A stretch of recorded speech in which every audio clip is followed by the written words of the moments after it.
Tonight, honored friends, we are gathered to celebrate a great victory and to mourn a great loss. A toast to our triumph! Our triumph! And I raise our royal curse upon the man who slew Richard, our noble king. It was him. Oh my God! Quiet at the end there! Whoever it was! It was him, Edna. Wherever he be! He's down there at the end. He shall be struck down! Well, then get on with it, you stupid oaf. He's there. It wasn't me! Who said that? The idiot who killed me this afternoon. I didn't! Well then, who did? It was actually Edmund who interrupted, sire. Hang the little slug. I will have silence! Another toast to dead King Richard. Oh, my God. Gentlemen, Thank you, sir. Thank you all. Thank you very much for nothing. Thank you so much. That's the last you'll be seeing of me. Not that you've seen much of me in any case. now that we have silence, we shall continue with the ceremony of desecration. Produce the portrait of the pretender Henry Tudor.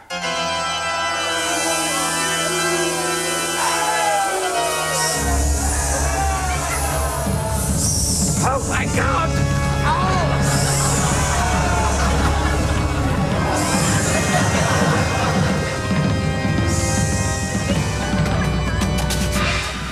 Good evening. Oh, where's Henry Tudor?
Ravisher of women, Slayer of kings! Be gone, hideous crones! Be not amazed! be not overcome with fear. Be not paralyzed with terror! Why have you lured me here, you loathsome drabs? We bear good news. What news could such repulsive harbingers convey? Today has brought misfortune. But one day... Oh, glorious day! One day, Oh, happy day! Yes? You shall be king! Yes! Your Majesty! Well, that is good news, isn't it?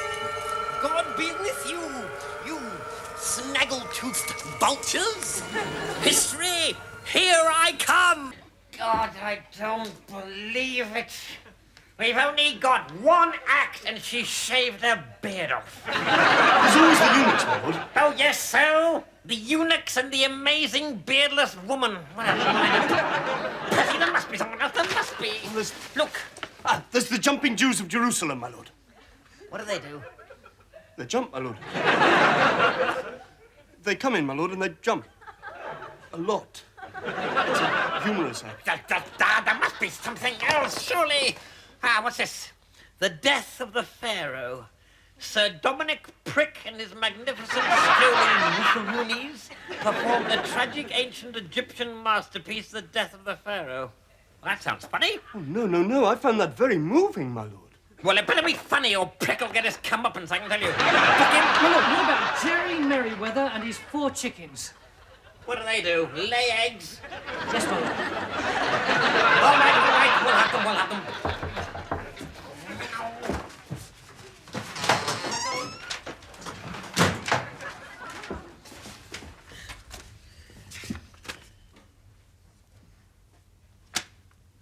is it, my lord? The eunuchs. Both kids. Oh, dear. I should have known. Never trust a eunuch. What are we going to do? Well, I know what I'm going to do. Baldric, give me an execution order. I'm going to teach them a lesson they'll never forget. I'm going to remove whatever extraneous parts of their body still remain. My lord. Take that to the Lord Chancellor. Thank you. Oh, God, this is desperate, desperate. We could have the Morris dancers, my lord. Now, look, we are not that desperate. Morris dancing is the most fatuous, 10th-rate entertainment ever devised by man. 40 effeminate blacksmiths waving bits of cloth they've just wiped their noses on. How it's still going on in this day and age, I'll never know. Sorry, so do you want them or not?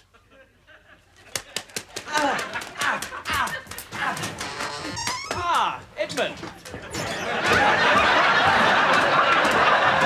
And rest. Oh, splendid. How are the rest of the entertainments coming along? Oh, very, very well indeed. I think it's going to have a slightly Spartan look. What, Greek? Yes, that's right. Yes, a Greek. Oh, good. Everyone turning up? Oh, absolutely everyone. So many people, in fact, I'm afraid I've had to let the eunuchs go. Oh, no. No? No, that won't do at all. Not on St. Leonard's Day. Because, well, correct me if I'm wrong, Lord Percy, but St. Leonard himself was an eunuch. Yes, that's right. Well, that's why I thought it might be more tactful. Oh, if- no. To leave out the eunuchs on St. Leonard's Day would be like, well, it would be like leaving out the Morris dancers or the bearded women. Besides, Lord Dougal McAngus, the King's supreme commander, is expected at the feast, and as you know, eunuchs are his particular favourite. Scottish, you see. Good. Well, I'm relying on you, Edmund. Carry on.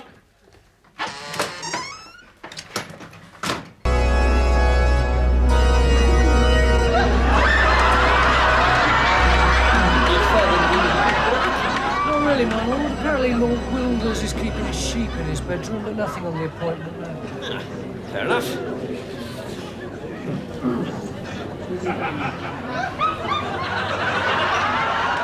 You're dressed like this, Edmund. Like what, sorry? Oh, this enormous nonsense here. Fingers crossed. Members of the court and clergy, I have, at last, after careful consultation with the Lord God, his Son, Jesus Christ, and his insubstantial friend, the Holy Ghost, decided upon the next Archbishop. May he last longer in his post than his predecessors. Fat chance. I appoint to the Holy See of Canterbury my own son, Edwin, Duke of Edinburgh. Archbishop, we salute thee. Congratulations! Very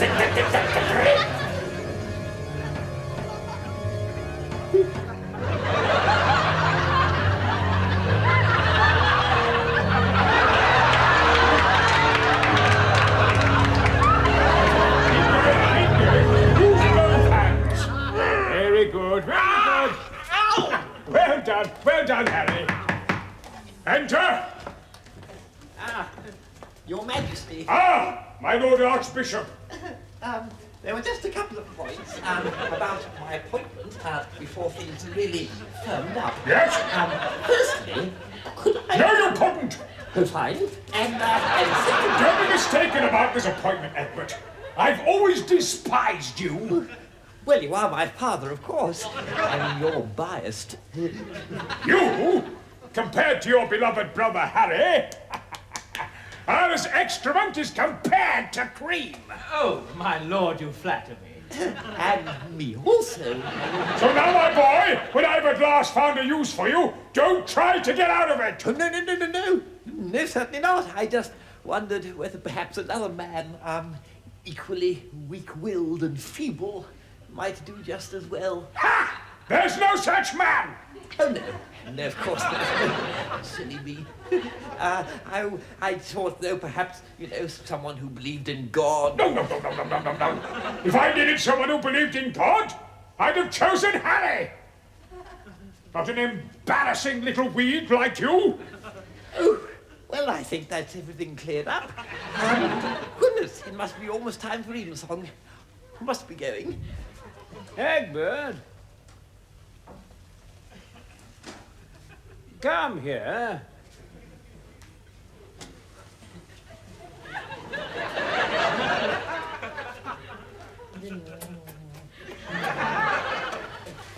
A word of advice. If you cross me now, or ever, I shall do unto you what God did unto the Sodomites. Oh, my lord, I don't think that's a very good idea. You understand? Well, I shall make myself available for all eventualities. Thank you so much.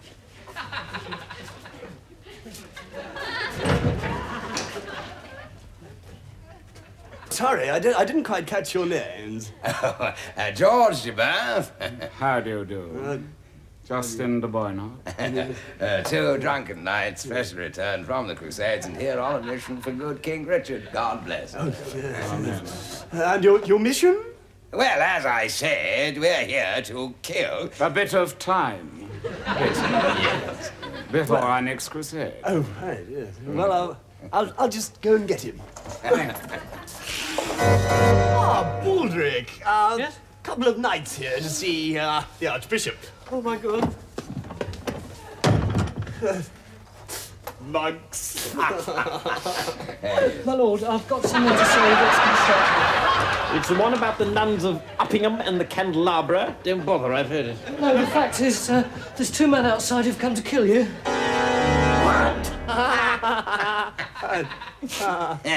I'm terribly sorry about this. I'll just see what the delay is. Please do. Oh, feel free. Look, what's going on? Those 2 men have come to kill us! Oh, come on, honestly, Baldric. Just because a couple of people have a bit of breeding, you assume they're bound to be mindless killers.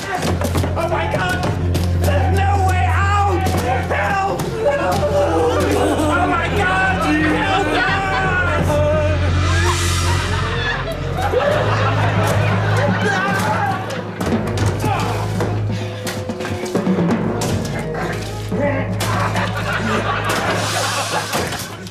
They've dropped off.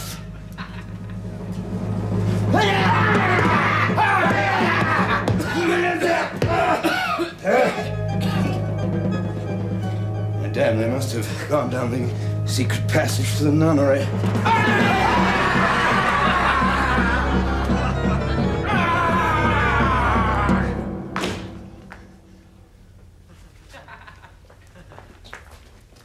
Little Sisters of Indolence. 3 men came in. Which way did they go? I think they went that way. God bless you. Wait! Did you hear? They'll be watching out for us dressed like this. Quick, in here.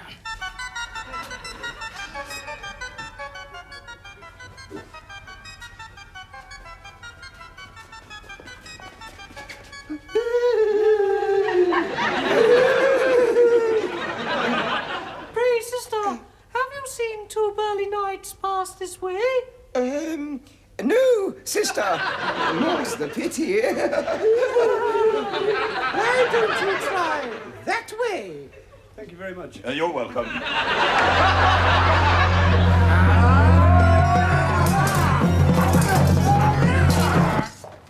And yet, Mother Superior, does not St. Paul say in the Ephesians, a woman is like a bat, often heard but never seen?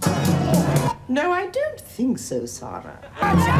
Shall we check the dormitory? Oh, yes, Mother Superior, what a good idea.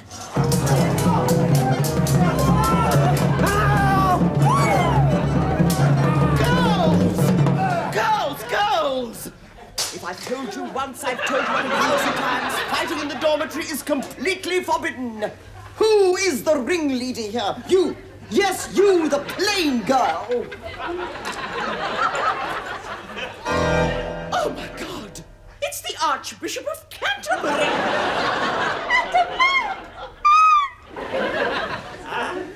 I think I can explain.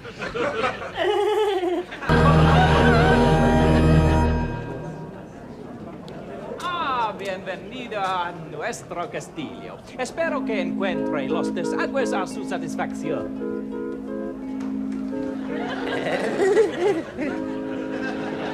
In Spanish, it means, welcome to our castle. I hope you find the drains to your satisfaction. Well, here you are. I've jotted it down for you. Should help you break the ice with the Infanta. Oh, by the way, I don't think you know the Countess Caroline of Luxembourg. No, how do you do, young lady? Well, good luck. Bienvenue à notre château, Caroline. Luxembourg. My God, have you ever seen anyone so obviously seething with jealousy? No, I haven't. Seethe, seethe, seethe. If he goes on seething like that much longer, he'll turn into a seethe. Baldric, what are you talking about? My lord. Yes, what is it? You know, they do say that the Infanta's eyes are more beautiful than the famous stone of Galveston. What? The famous stone of Galveston, my lord. And what's that exactly? Well, it's a famous blue stone. And it comes from Galveston. I see. And what about it? Well, my lord, the Infanta's eyes are bluer than it for a start. I see. And have you ever seen this stone? No, not as such, my lord, but I know a couple of people who have, and they say it's very, very blue indeed. And have these people seen the Infanta's eyes? No, I shouldn't think so, my lord. And neither have you, presumably. No, my lord. So what you're telling me, Percy, is that something you have never seen is slightly less blue than something else you have never seen. Yes, my lord. Percy, in the end, you were about as much use to me as a balloon head. An affliction with which you must be familiar, never actually having had a brain. Hello. Hello? Here I am, awaiting the arrival of the most beautiful, ravishing... Hello! Leave me alone, will you? I'm trying to talk to someone. While you're wittering away like a pox-ridden moorhen... You are the true love of my life, my love, my love. What? Someone... You are the only one for me. I merely want to hug and kiss you. I am the Infanta. What? No one told me you had a beard? Must be Jeremy of Estonia. That's the very same. Soy la Infanta. Well, absolutely. What?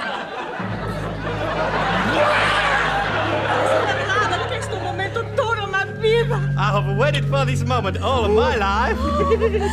Tus narices muy pequeñas de lo que esperaba. Your nose is smaller than I expected. I have suffered no similar disappointment. Amor mío, amor mío. My love, my love.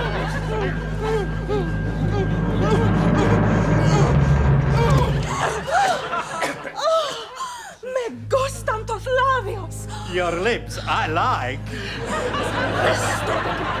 Lo que me interese. It is the rest of your body I wish to find out more about.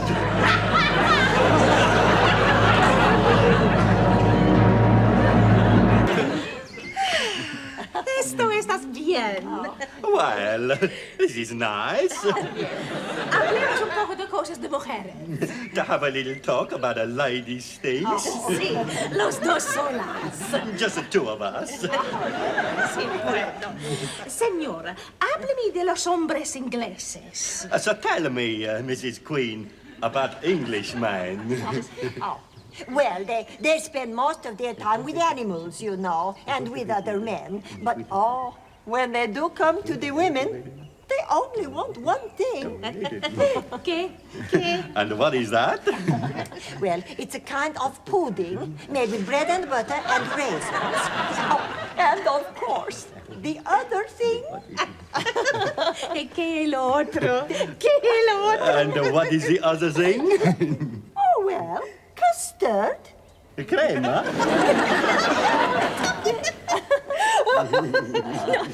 Edmundo, ¿qué tales? Now, Edmund, what's he like? Well, I told you, this pudding. No, in la cama. Now, what's he like in bed? Bed. Yeah, well, in bed, he likes hot milk with just a little touch of cinnamon. No. What is he like? Yeah, well, it's like a little rabbit, really. Coneja! Mamá, cuánto le quiero! Oh, mommy, how much I love him. I would never have believed that my stag party would be like this. The most depressing night of my life. Well, my lord, at least you can take solace from one thing. What's that? Be pretty sure your wife's a virgin. Or at least there are no living witnesses to the contrary. If she wasn't, we might still stand a chance. Officially, you've still got to be a virgin. Right. What, my lord? Oh! Oh, no. No! Yes! Yes! Yes! Please, my lord, I beg you to reconsider. Walbrick, if there was any other way, you know I'd take it. But I'll die in there. Don't worry, we'll give you a hero's funeral. Bury you at sea. Say you died in combat with an enemy vessel. Right, there we are. Go on, in you go. Little boy with big job to do. Come on, Percy. Let's get the king.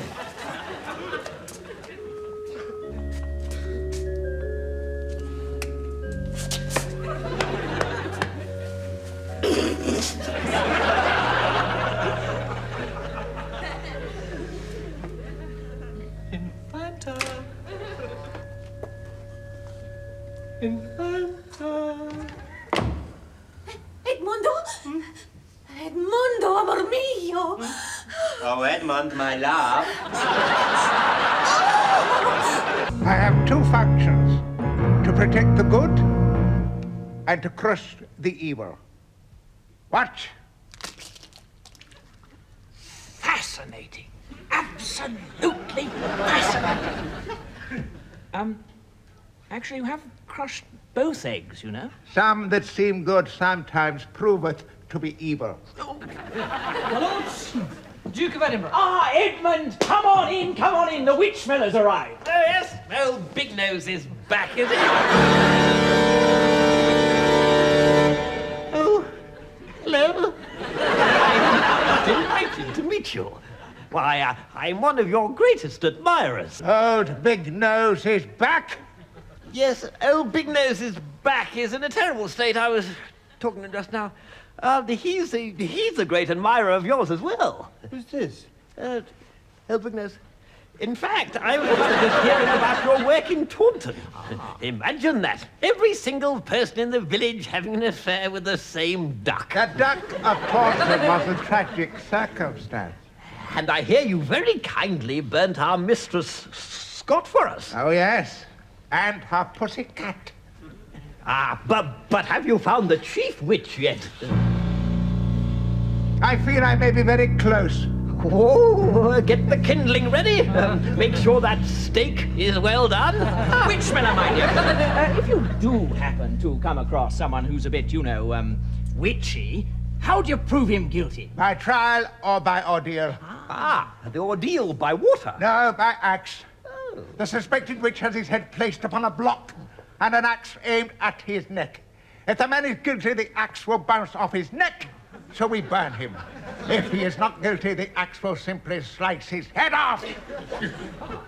What a very fair test that is. Would you like to attempt a less violent test yourself, Your Highness, by way of demonstration? How much less violent? Well, I place before the suspect a dagger and a crucifix. Oh, how interesting. The suspect is blindfolded. If he picks up the dagger from the table, he is Satan's bedfellow. Yes, Edmund, I think you should do it. Hey, at least take yourself out of the running, what? I haven't seen your broomstick recently, Your Highness. I'm not so sure about all this, you know. Come on, yes. You will all notice how it has suddenly become much darker. Yes. Choose! There we are. Prince Edmund the Witch! How the devil did that happen? You see, my lord, as I thought, this is the source of evil in your kingdom. This is your witch. Behold, Lucifer's brother! Bound the witch! Yes, I'm not quite sure I caught the first part of that. My lord, you will know the truth. If that's what you recommend. But Henry, you can't let him do this. He is very highly thought of, you know. But he's a quack. What did you say? Quack, quack, quack. You see, my lord, how the duck of Taunton lives within him. Yes! I'm afraid so! Let him be tried tomorrow! Here comes the wife.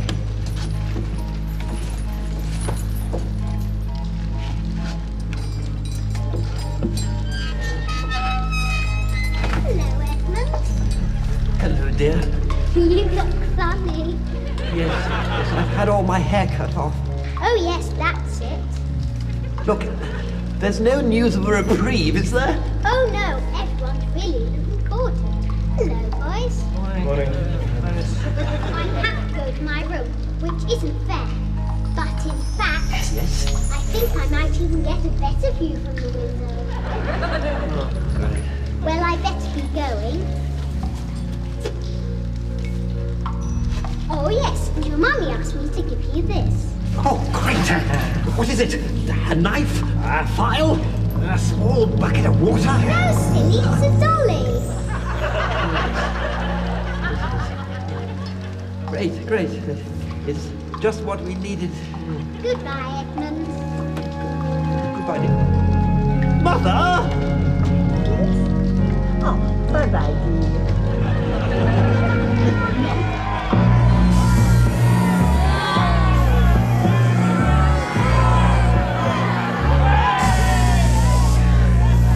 I suppose, really, this must be one of the most difficult parts of the job. Yes? And for the witch as well. Of course! My lord, I have a cunning plan. Oh, Baldric. I think I might be able to stall him. Well, Grumbleduke, your time has come. You wish to confess? No. Very well. Oh, sorry. Sorry, yes. Yes, I do, in fact. Confession! I should like to confess in front of God and this rather small crowd that I have occasionally done things wrong. Be more specific. Well, I have erred and strayed like a lost ox. Sheep! A sheep. I have coveted my father's adultery. Get on with it! I have not honored my neighbor's ass. All right, the fires! I'm a witch! Me too!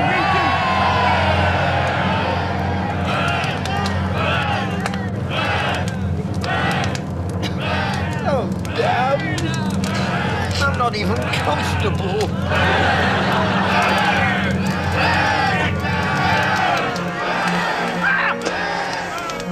How fast this heat travels!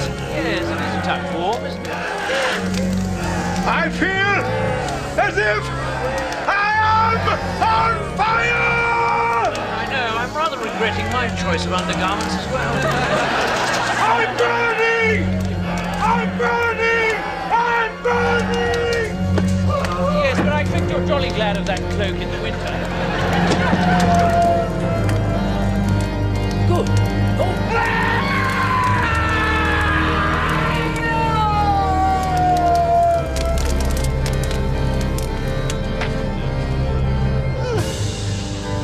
Well done, Baldric.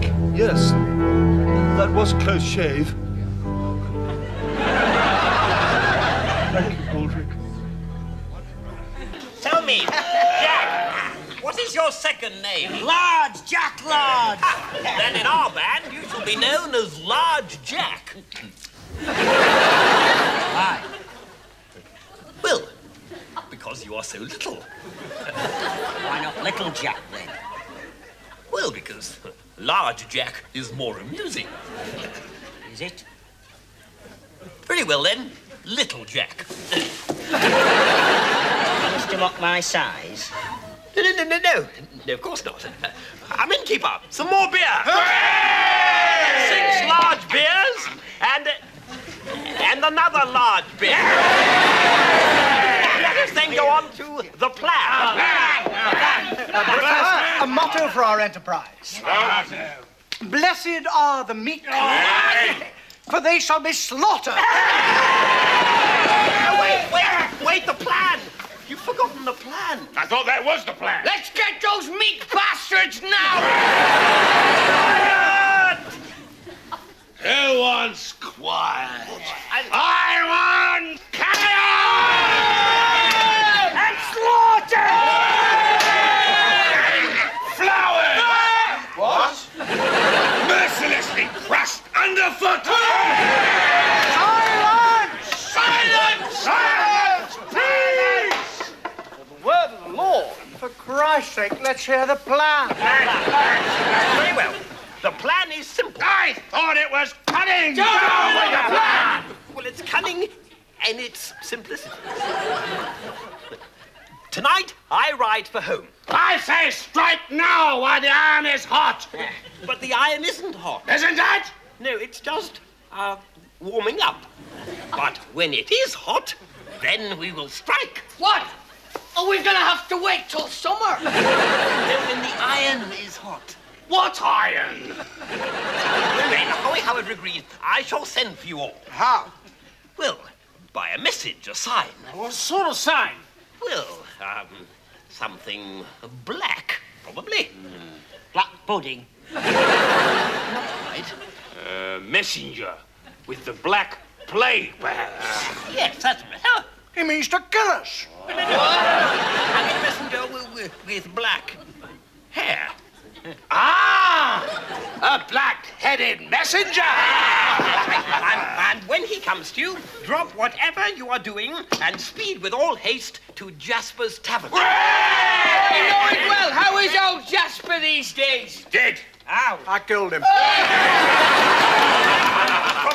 From there, I shall take you to the castle, where we will capture the king and the queen and the prince. And then I'll say to them, the kingdom of Albion is ours.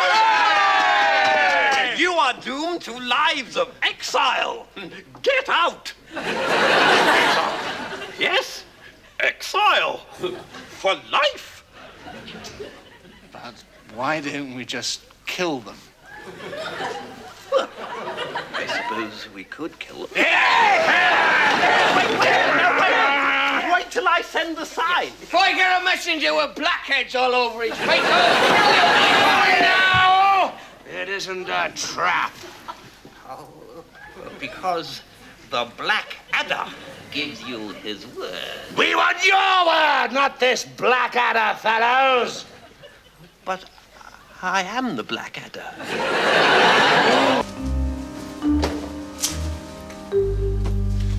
At the striking of 10 bells, I shall claim the throne.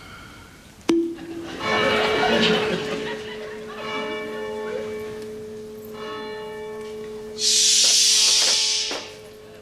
Ha ha.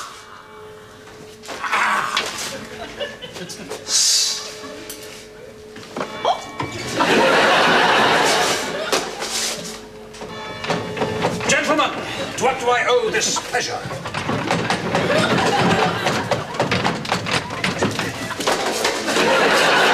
To me, Burgundy. Edmund, I had not expected to see you again. No, dead men don't tend to make social calls, do they? Prepare to die! Wait! Let me say just one last thing.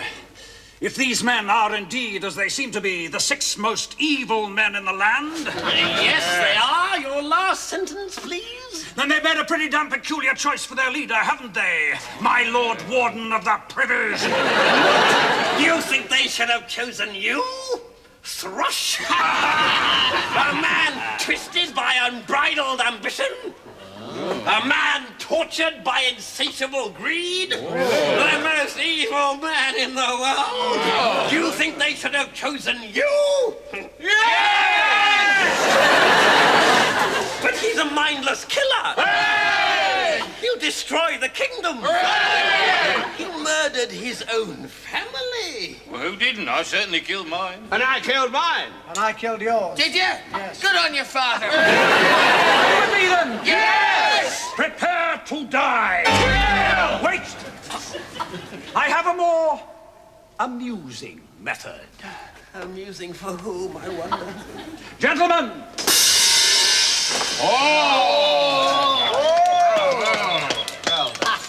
In precisely 1 minute, the spike will go up your nethers.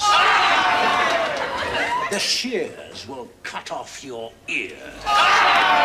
Both of them? Yes. Then these axes will chop off your hand. And I do not think we need go into the attributes of the coddling grinder. These feathers here will tickle you under what's left of your arm. And that is the amusing part. Gentlemen, let us go and slaughter all the rest of the royal family. God save the king! 'Cause nobody else will!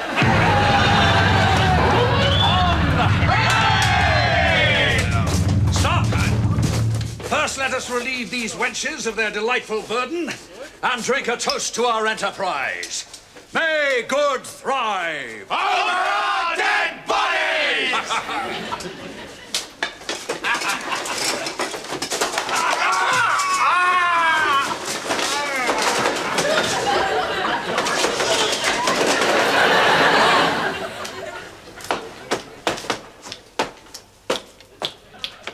It's got a bit of a sting in its tail.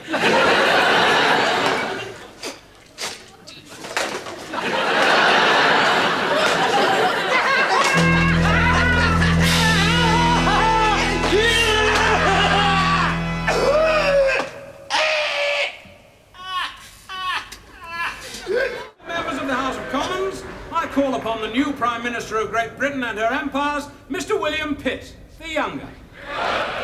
Mr. Speaker, members of the House, I shall be brief, as I have rather unfortunately become Prime Minister right in the middle of my exams. I look forward to fulfilling my duty in a manner of which Nanny would be proud. I shall introduce legislation to utterly destroy 3 enemies of the state. The first is that evil dictator, Napoleon Bonaparte. The second is my old geography master, Banana Breath Squigshanks. But most of all, sirs, I intend to pursue that utter slob, the Prince of Wales. Why? This year alone, he has spent £15,000 on banqueting. £20,000 on perfume. And most astonishingly of all, an astonishing £59,000 on socks. Therefore, my 3 main policy priorities are: 1, war with France. 2, tougher sentences for geography teachers. And 3, a right royal kick of the prince's backside. I now call upon the leader of the opposition to test me on my Latin vocab. Sir, if I may make so bold, a major crisis has arisen in your affairs. Yes, I know, Blackadder. I've been pondering it all morning. You have, sir? Yes, socks. Run out again. Why is it that no matter how many millions of pairs of socks I buy, I never seem to have any? Sir, with your forgiveness, there is another even weightier problem. They just disappear. Honestly, you'd think someone was coming in here, stealing the damn things, and then selling them off.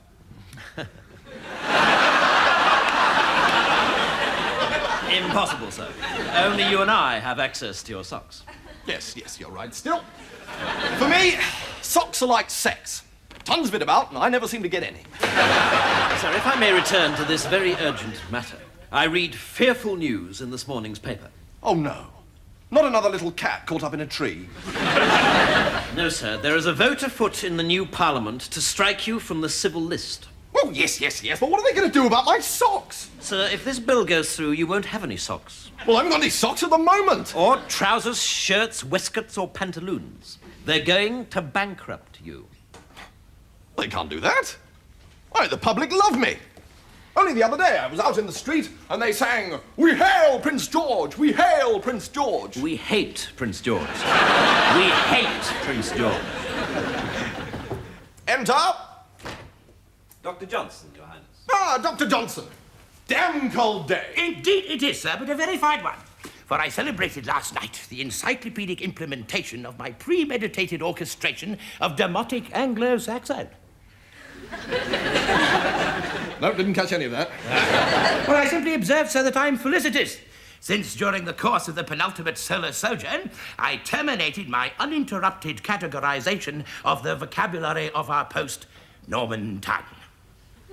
Oh, I don't know what you're talking about, but it sounds damn saucy, you lucky thing. I know some fairly liberal-minded girls, but I've never penultimated any of them in that solar sojourn.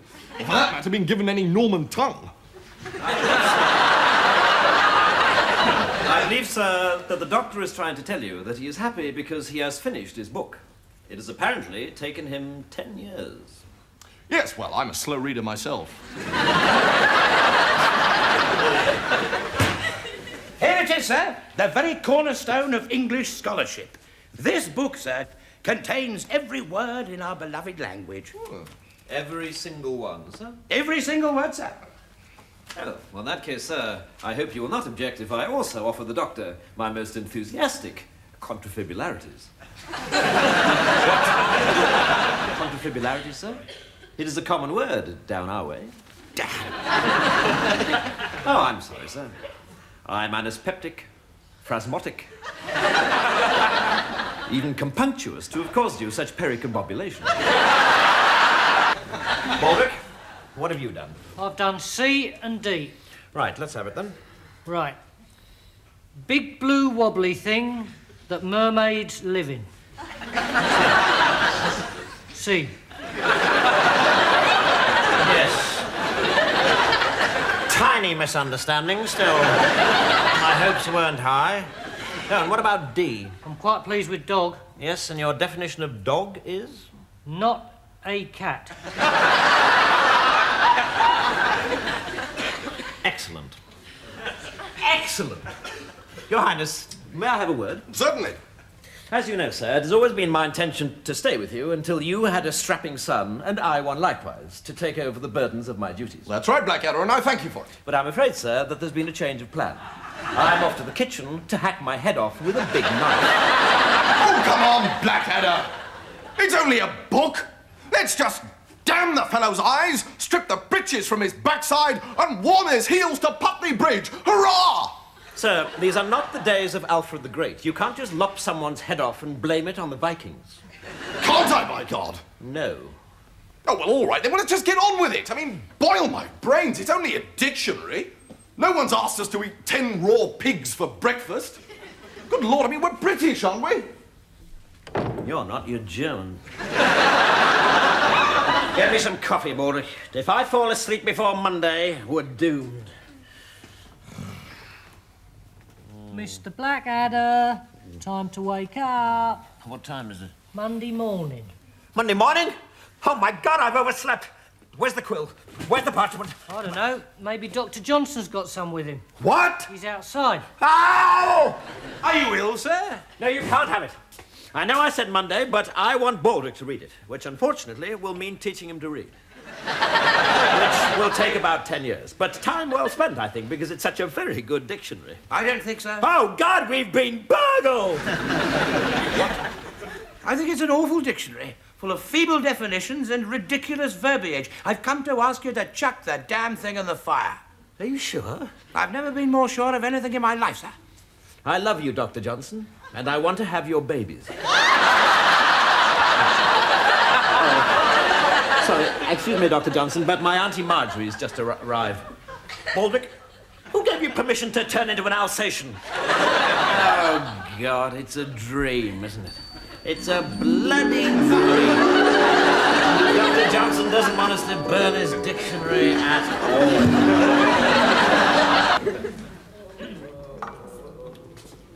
Yes, well, obviously it hasn't really got going yet. I think that's a bit of an understatement, Frou-Frou. I've been at autopsies with more party atmosphere. Don't worry, in a moment we will hear the sound of music and happy laughter.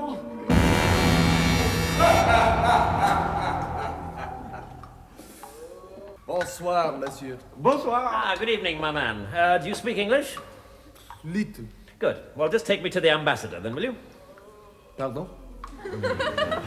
I have rescued an aristocrat from the clutches of the evil revolutionaries. Please take me to the ambassador. No, I won't. I am an evil revolutionary and have murdered the ambassador and have turned him into pate. Ah. And you, aristo pig, are trapped. Pig, ha! You will regret your insolence, revolutionary dog.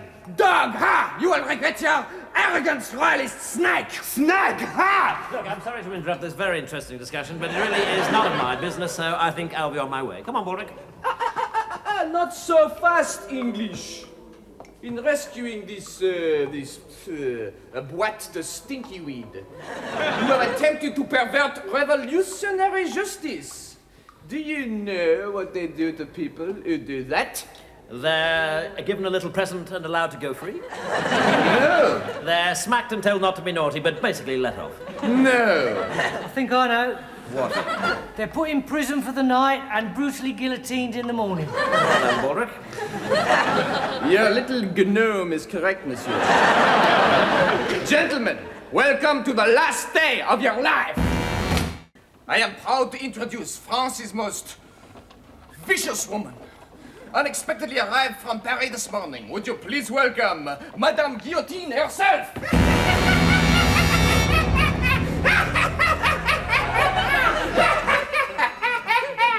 Are these the English pigs? Yes, that's us. Leave them with me, Monsieur Ambassador. I intend to torture them in a manner so unbearably gruesome, even you will not be able to stand it. I don't think I will have a problem, madame. No, you will be sick. What if I stay for the first few minutes and then I leave if I'm feeling queasy? No, you will be sick immediately. What if I'm sick quietly in a bag? I mean, what is in your mind?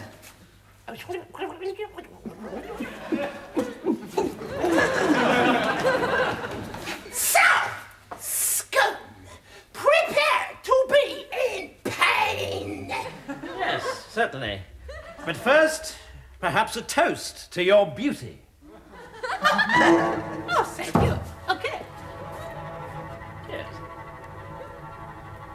So I expect you were expected to be rescued, huh? Some bloody hope. On the contrary, I'm just sorry I'm so late. What? Yes, gentlemen, I have come to take you to freedom. Hooray! My God, Smedley! But I thought you were an absolute fathead. No, just a damn fine actor. Thank God I got here before you took any of those awful suicide pills. Yes, I suppose if someone had taken one and wished that he hadn't, he'd be able to do something about it. No, they're very odd things, you see. The symptoms are most peculiar. First of all, the victims become very, very depressed. Oh, God! But this whole revolution is so depressing. I mean, sometimes I wonder why I bother. I mean, I'm so lonely and nobody loves me. And after the depression comes death. No, after the depression comes the loss of temper, you stuck-up bastard! What are you staring at? And after the temper comes death. No, after the temper comes the,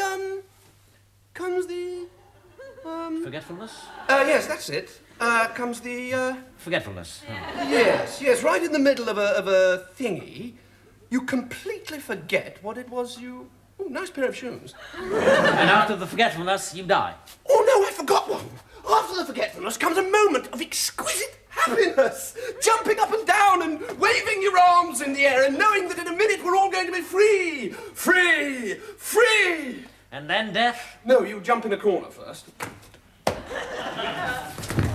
Hooray! It's the Scarlet Pimpernel! Yes, Mordred. And you killed him!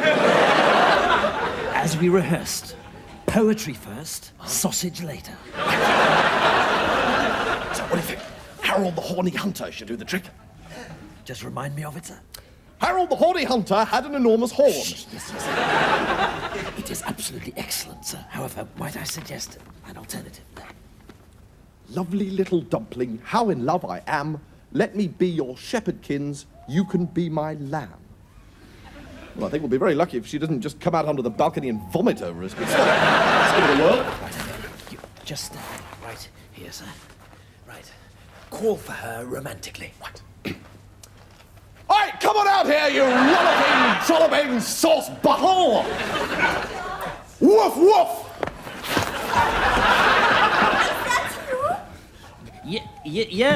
Yes, 'tis I, your gorgeous little love bundle. Oh, George, I think you must be the snuggly and wuggliest lumpkin in the whole of Toyland. Yuck! What was that? Nothing. There was just a little fly in my throaty. Yuck! Yuck! Do you want a hanky-wanky to got the flemmy wemmy woo-woo into? Whoa, crikey!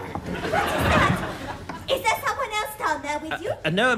It was just the wind whistling through the trees and making a noise that sounded like Oh,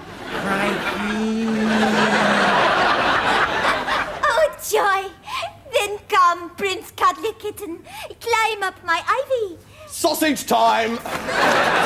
There is someone down there with you. Oh my God, yes, so there is. A filthy intruder spying on our love. Oh, hit him, George, hit him! Very well. Would you mind screaming, Your Highness? Take that! And that! And that! Oh, you're so brave. And I'm so worn out with all the excitement. I better go sleepy, Bobos. Otherwise I'll be all cross in the morning. Nighty-night, Georgie Porgy. Nighty-whitey, Amy-wamey. I think it works, sir. In the morning, I shall go in and ask her father. You go out and start spending his money. I can't stand meanness when it comes to wedding presents. And well done, sir. You were brilliant. Was I? Yes, sir. But I'm in agony. Well, that's love for you.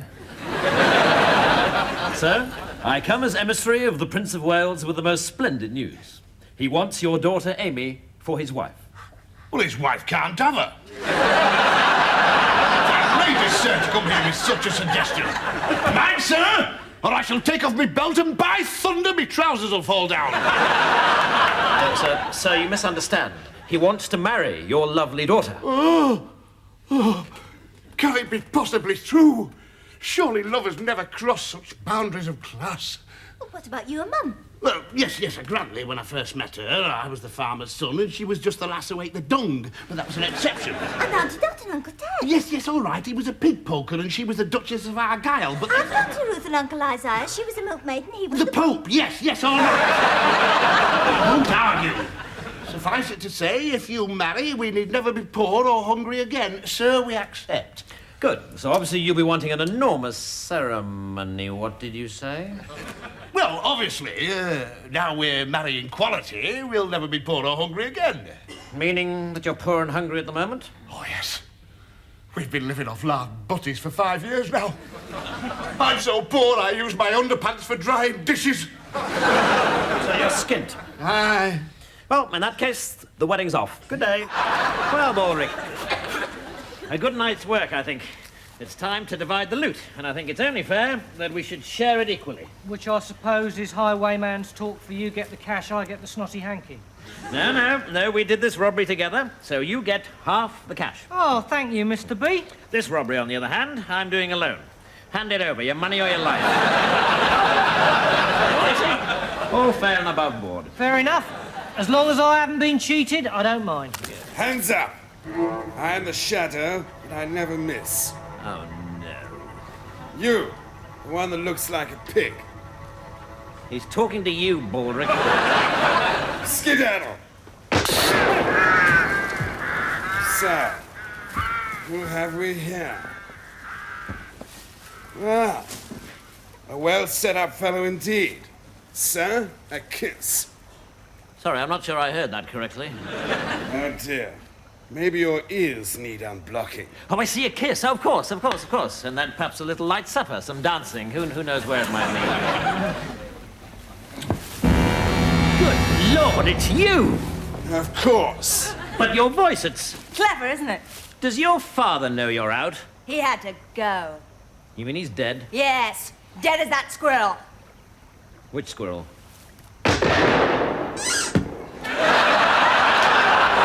Oh, that squirrel.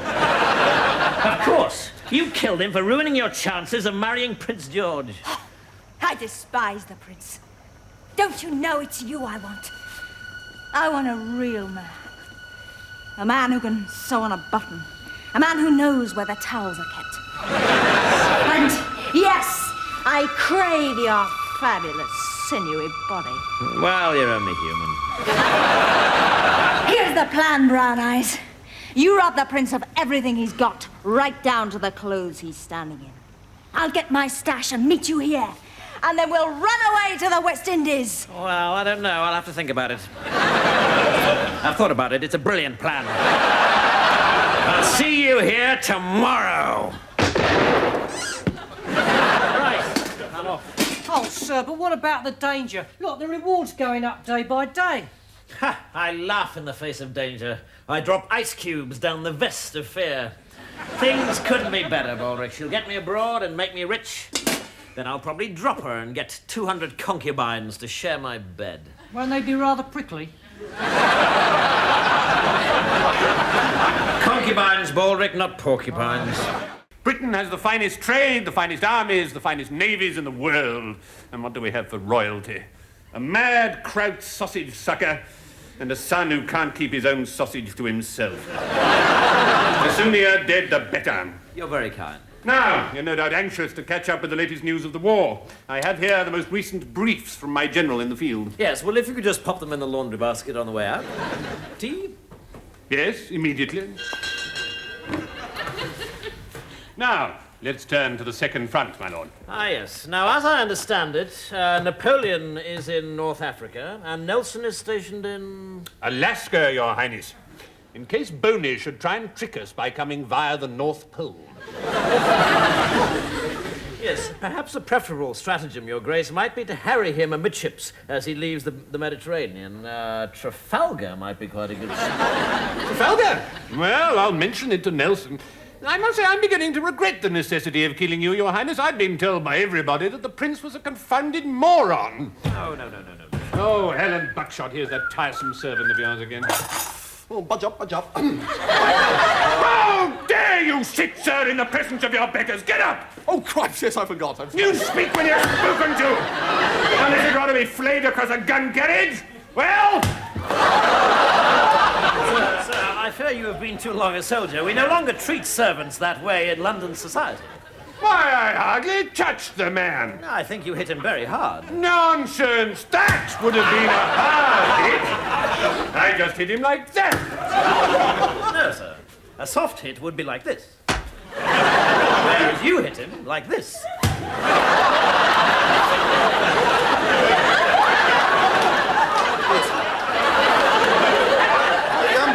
I wonder if I might be excused, Your Highness, Your Highness. Certainly.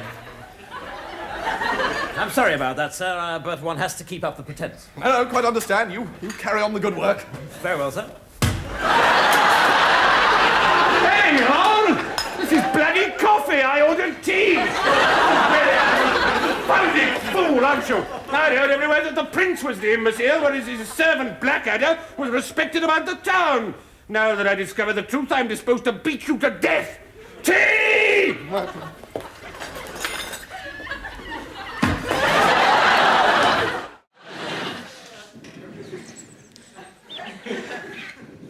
No, don't stop, sir. It's coming. It's definitely coming. I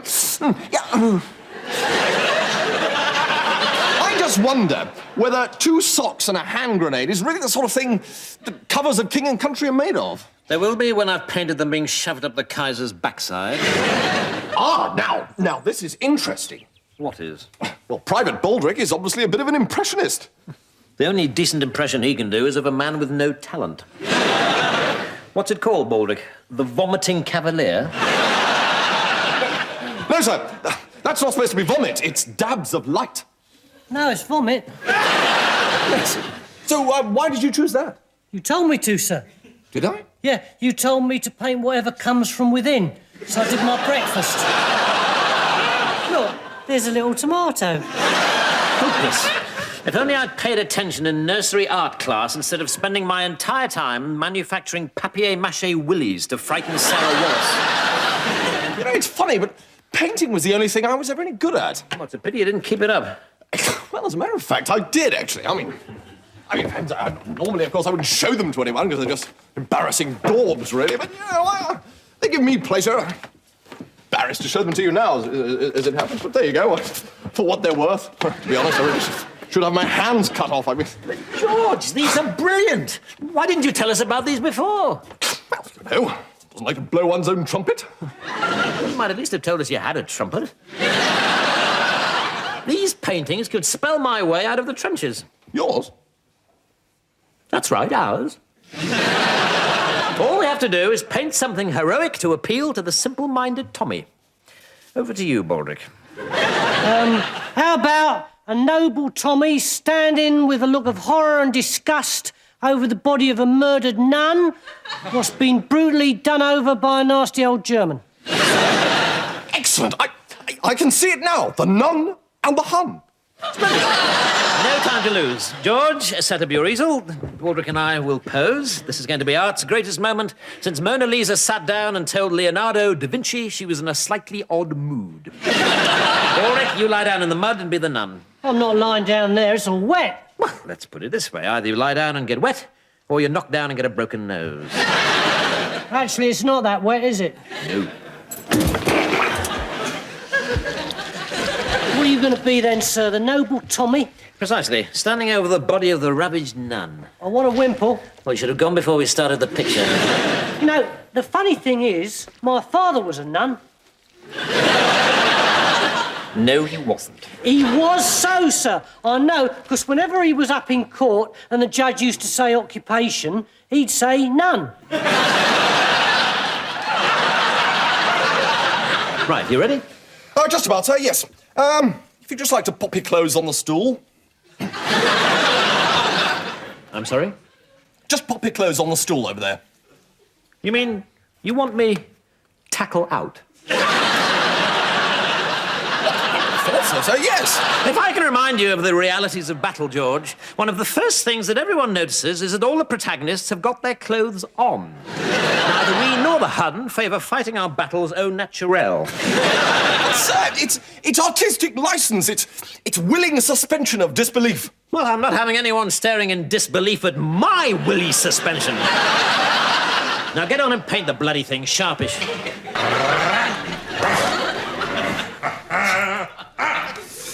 How do I look, darling? Girl bait, sir. Pure bloody girl bait. Moustache? Bushy enough? Like a privet head, sir. Good, because I want to catch a particularly beautiful creature in this bush tonight.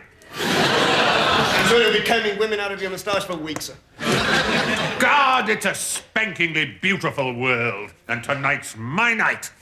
I know exactly what I'll say to her. Darling. Yes, sir? I don't know, sir. Well, don't butt in. Sorry, sir. I want to make you happy, darling. Well, that's very kind of you, sir. Will you kindly stop interrupting? If you don't listen, how can you tell me what you think? I want to make you happy, darling. I want to build a nest for your 10 tiny toes. I want to cover every inch of your gorgeous body in pepper and then sneeze all over you. Really, sir? I must protest. What is the matter with you, darling?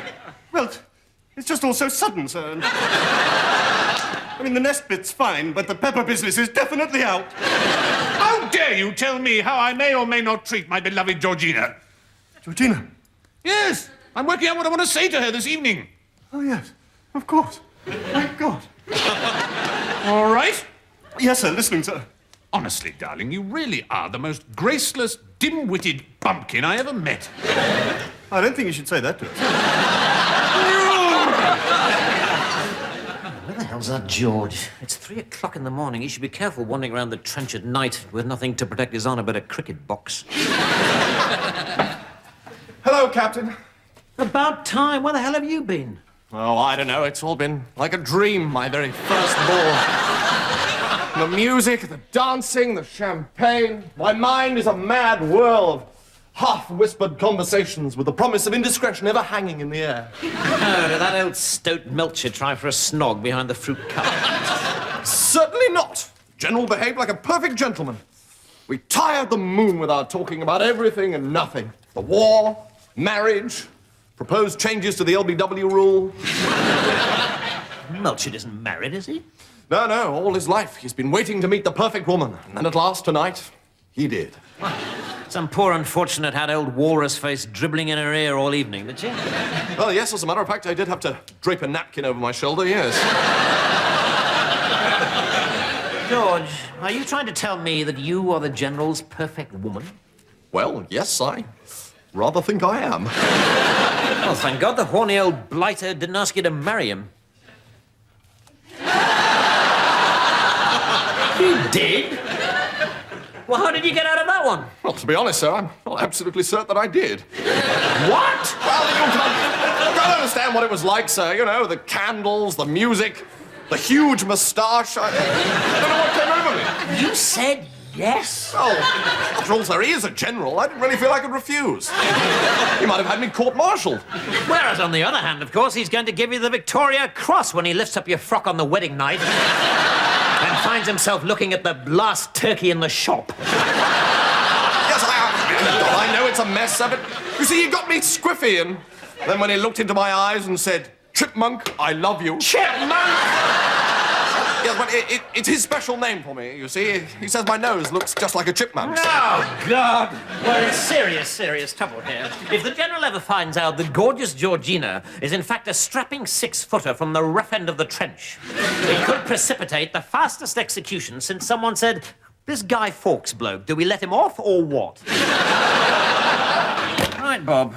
The second half starts with Corporal Smith and Johnson as the 3 silly twerps. All right, sir. The big joke being there's only 2 of them. I love that. That always cracks me up, sir. Followed by Baldrick's impersonation of Charlie Chaplin.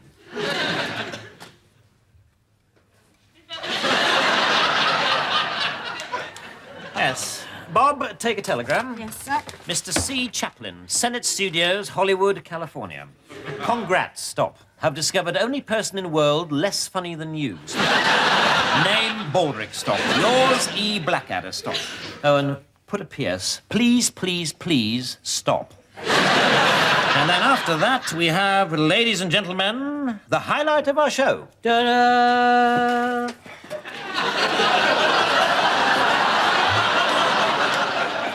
I feel fantastic. Gorgeous Georgina, the traditional soldier's drag act. You look absolutely lovely, sir. Ulrich, you are either lying, blind, or mad. The lieutenant looks like all soldiers look on these occasions, about as feminine as W.G. Grace. What are you going to give him, George? Well, I thought 1 or 2 cheeky gags, followed by she was only the ironmonger's daughter, but she knew a surprising amount about fish as well. Inspired. Well, at least you made an effort with the dress. What about your costume, Baldrick? I'm in it, sir. I see. So your Charlie Chaplin costume consists of that hat. Yes, sir. Except that in this box, I have a dead slug as a brilliant false moustache. Yes, only quite brilliant, I fear. How, for instance, are you to attach it to your face? Well, I was hoping to persuade the slug to cling on, sir. Ulrich, the slug is dead. If it failed to cling on to life, I see no reason why it should wish to cling on to your upper lip. Baldrick, come on. Slugs are always a problem. What you've got to do is screw your face up like this, you see? And then you can clamp it between your top lip and your nose. What? Like this, sir? That's it, that's splendid. Right. Sir, There's a visitor to see you. Good Lord, Mr. Chaplin. This is indeed an honour. Why, it calls for some sort of celebration. Baldrick, Baldrick! Sir, that is extraordinary because you see, this isn't Chaplin at all. This is Baldrick. Yes, it's me, sir! I know. I was in fact being sarcastic. Oh, I see. Everything goes above your head, doesn't it, George? You should go to Jamaica and become a limbo dancer.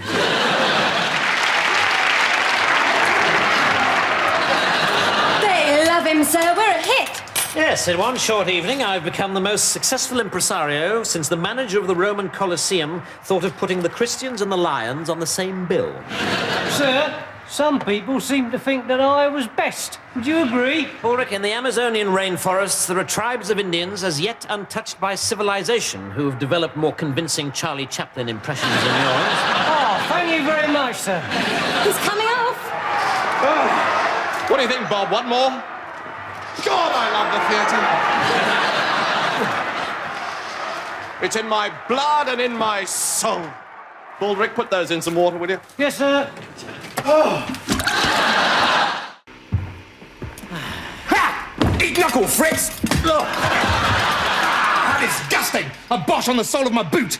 I shall have to find a patch of grass to wipe it on. Probably get shunned in the officer's mess. Sorry about the pong, you fellows. Trod in a Bosch and can't get rid of the whiff.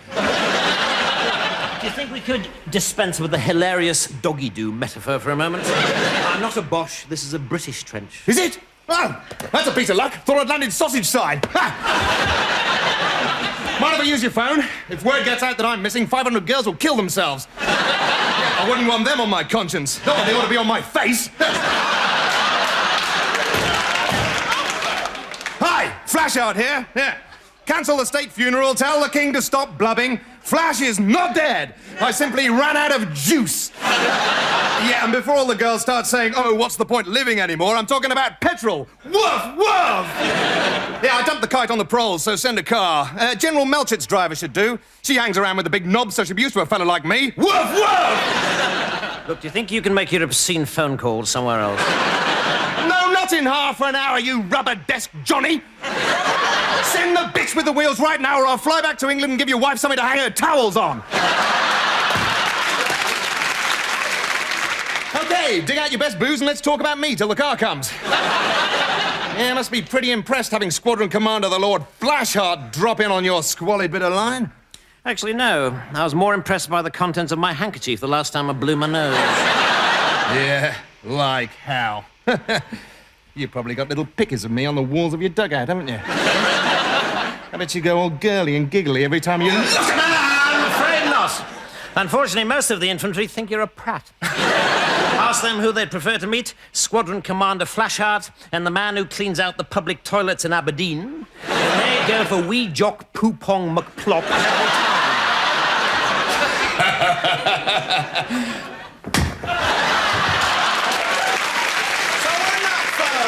Loop. I honestly thought that... My God! Yes, I suppose I am. Lord Flashheart, this is the greatest honour of my life. I hope I snuff it right now to preserve this moment forever.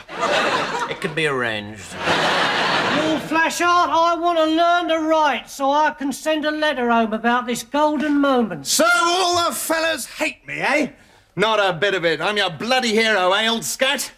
Jesus. Now, Lord, I've got every cigarette card they ever printed of you. My whole family took up smoking just so that we could get the whole set.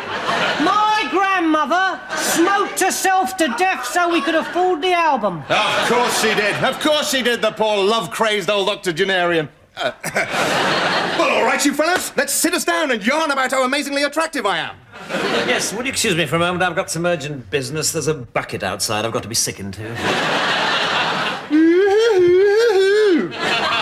All right, you chaps, let's get comfy. You look like a decent British bloke. I'll park the old booties on you, if that's okay. It would be an honour, my lord. Of course it would. Have you any idea what it's like to have the wind rushing through your hair? No, sir? He has. But now, forgive me. I must take to the skies once again. Very funny. The noble Lord Flashheart still eludes me. I think you'll find he's overrated.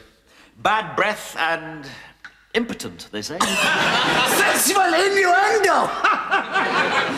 But enough of this. As you say in England, I must fly. Perhaps I will master this humor after all, yeah? I wouldn't be too optimistic. He's a little fella. If you get lonely in the night, I'm in the old chateau. There's no pressure. Pratful! Is it really true, sir? Is the war really over for us? Yep, out of the war and teaching nuns how to boil eggs. For us, the Great War is finito. A war that would be a damn sight simpler if we just stayed in England and shot 50,000 of our men a week. No more mud, death, rats, bombs, shrapnel, whiz-bangs, barbed wire, and those bloody awful songs that have the word whoops in the title. Oh, damn, he's left the door open. Oh, good, we can escape, sir. Are you mad, Baldrick? I'll find someone to look it for us. Shush, TV! Mum's the word, not half or what? Sir, why did you just slam the door on Lieutenant George? I can't believe it. Go away! It's me! Well, what the hell are you doing here? Oh, never mind the hows and the whys and the do you mind if I don't? It'll take a simple man to get in here. Well, it's funny you should say that because, as it happens, I did have some help from a rather spiffing bloke. He's taken a break from some crucial top-level shagging. It's me! Hooray! Potatoes, George! You said noble brother flyers were in the lurch. If I'd known you meant old slack bladder and the mound of the hound of the Baskervilles, I'd probably have let them stew in their own juice. And let me tell you, if I ever tried that, I'd probably drown. Still, since I'm here, I may as well do it! As the bishop said to the netball team. Come on, chums!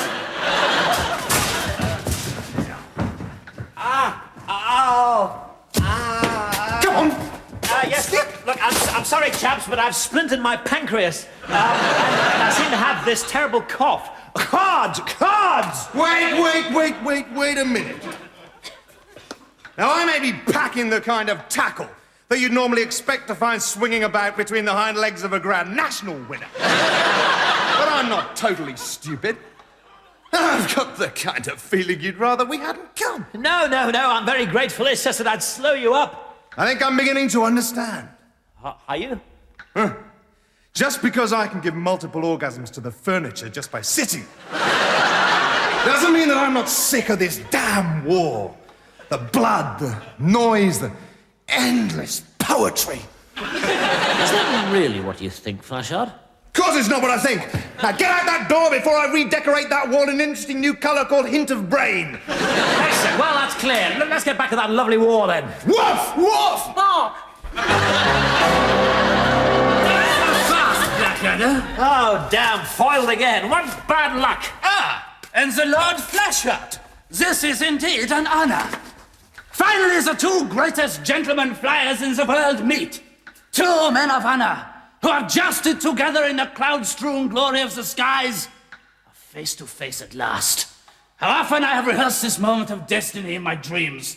The valor we to encapsulate, the unspoken nobility of our comradeship. Right, Baldrick. This is an old trick I picked up in the Sudan. We tell HQ that I've gone insane, and I will be invalided back to Blighty before you can say a wibble. A poor, gormless idiot. Well, I'm a poor, gormless idiot, sir, and I've never been invalided back to Blighty. Yes, Baldrick, but you never said a wibble. Now, ask me some simple questions. Right. What is your name? Wibble. What is 2 plus 2? Oh, wibble. Where do you live? London. Hey? A small village on Mars, just outside the capital city. Wibble. All the men present and correct, sir. Ready for the off, eh? I'm afraid not, Lieutenant. I'm just off to Hartlepool to buy some exploding trousers. Come again, sir. Have you gone barking mad? Yes, George, I have. Cluck, cluck, gibber, gibber, my old man's a mushroom, etc. Go send a runner to tell General Melchett that your captain has gone insane and must return to England at once. Sir, how utterly ghastly for you. I mean, well, you'll miss the whole rest of the war. Yes, very bad luck. Beep. Right. Beep. Now, Baldric, I'll be back as soon as I can. Papa. Whatever you do, don't excite him. Fat chance. Now, all we have to do is wait. Baldric, fix us some coffee, will you? And try to make it taste slightly less like mud this time. Not easy, I'm afraid, Captain. Why is this? 'Cause it is mud. We ran out of coffee 13 months ago. So every time I've drunk your coffee since, I have in fact been drinking hot mud. With sugar. Which, of course, makes all the difference. Well, it would do if we had any sugar, but unfortunately we ran out New Year's Eve 1915. Since when, I've been using sugar substitute. Which is? Dandruff. Brilliant. Still, I could add some milk this time. Well, saliva. No, thank you, Baldric. Call me Mr. Picky, but I think I'll cancel it, okay? That's probably because you're mad, sir. Well, quite. Well, I didn't go down at all well, I'm afraid, sir. Captain Darling said they'd be along directly, but, well, you better be pretty damn doolally. Don't worry, George, I am. Okay. When they get here, I'll show them what totally and utterly bonkaroony means. Wow. Till then, we've got bugger all to do except sit and wait. Well, I don't know, sir. We could have a jolly game of charades. Oh, yes. And sing along of musical hits like Birmingham Bertie and Whoops, Mrs. McGinns, you're sitting on my artichokes. Yes, I think bugger all might be rather more fun. Permission to ask a question, sir? Permission granted, Baldric, as long as it isn't the one about where babies come from. No. The thing is, the way I see it, these days there's a war on, right? And ages ago there wasn't a war on, right? So there must have been a moment when there not being a war on went away, right? And there being a war on came along. So, what I want to know is, how did we get from the one case of affairs to the other case of affairs? Do you mean, how did the war start? Yeah. The war started because of the vile Hun and his villainous empire building. George, the British Empire at present covers a quarter of the globe, while the German Empire consists of a small sausage factory in Tanganyika. I hardly think that we can be entirely absolved from blame on the imperialistic front. Oh, no, sir, absolutely not. Mad as a bicycle. Sir. Captain Darling. Captain Blackadder? Here to join us for the last waltz? Yes. Tired of folding the General's pyjamas. Well, this is splendid comradely news. Together we'll fight for king and country and be sucking sausages in Berlin by tea time. Yes, I hope their cafes are well stocked. Everyone seems determined to eat out the moment they arrive. Really, this is brave, splendid, and noble. Sir? Yes, Lieutenant? I'm scared, sir. I'm scared too, sir. I mean, I'm the last of the tiddly-winking leapfroggers from the golden summer of 1914. I don't want to die. Really, not over keen on dying at all, sir. How are you feeling, darling? Not all that good, Blackadder. Rather hoped I'd get through the whole show. Go back to work at Pratt & Sons. Keep wicket for the Croydon gentleman. Married Doris. Made a note in my diary on the way here.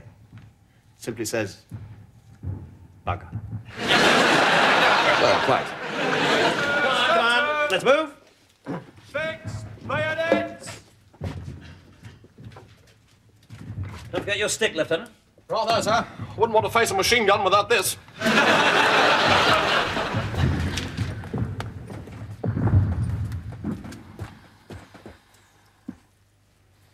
Listen. Our guns have stopped. You don't think... Maybe the war's over. Maybe it's peace. Oh, hurrah!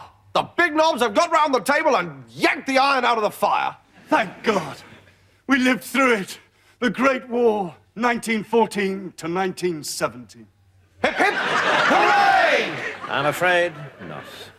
The guns have stopped because we're about to attack. Not even our generals are mad enough to shell their own men. They think it's far more sporting to let the Germans do it. So we are, in fact, going over. This is, as they say, it. I'm afraid so. Unless I can think of something very quickly. Company, 1 pace forward. Oh, there's a nasty splinter on that ladder, sir. A bloke could hurt himself on that. Stand ready. I have a plan, sir. Really, Bulrick? A cunning and subtle one? Yes, sir. As cunning as a fox who's just been appointed Professor of Cunning at Oxford University? Yes, sir. On the signal, company will advance. Well, I'm afraid it'll have to wait. Whatever it was, I'm sure it was better than my plan to get out of this by pretending to be mad. I mean, who would have noticed another madman around here? Good luck, everyone. Go!